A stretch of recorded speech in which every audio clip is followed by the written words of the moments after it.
دوستو، یہ ایک حقیقی واقعے کی تصویر ہے، اس لیے ہر انسان اسے ضرور سنیں۔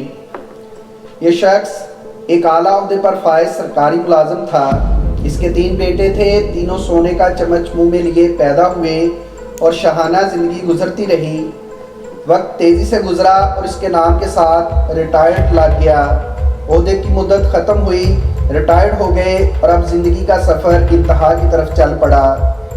بیٹوں نے باپ کے عہدے سے خوب لطف اٹھایا، کہتے تھے ہمیں کیا فکر ہے، ہمارا باپ 22 گریڈ کا افسر ہے، ہمارے کام خود بخود بنیں گے اور بنتے بھی رہے۔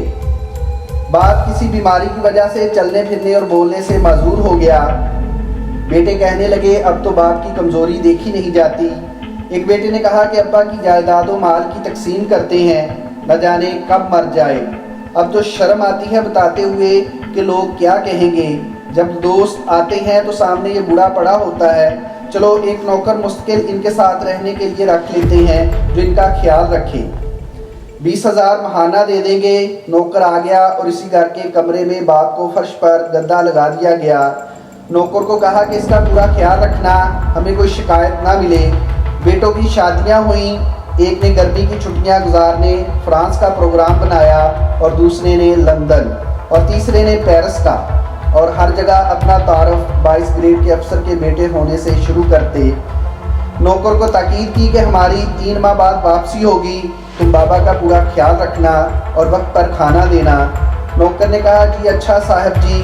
سب چلے گئے، وہ باپ اکیلا گھر کے کمرے میں لیٹا سانس لیتا رہا، نہ چل سکتا تھا نہ خود سے کچھ مانگ سکتا۔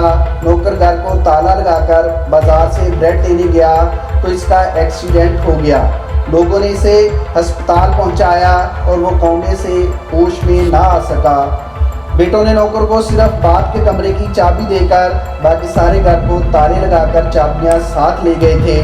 ملازم اس کمرے کو تالا لگا کر چابی ساتھ لے کر گیا تھا کہ ابھی واپس آ جاؤں گا۔ اب بوڑھا ریٹائرڈ سرکاری افسر کمرے میں لاک ہو چکا تھا، وہ چل پھر نہیں سکتا تھا، کسی کو آواز نہیں دے سکتا تھا۔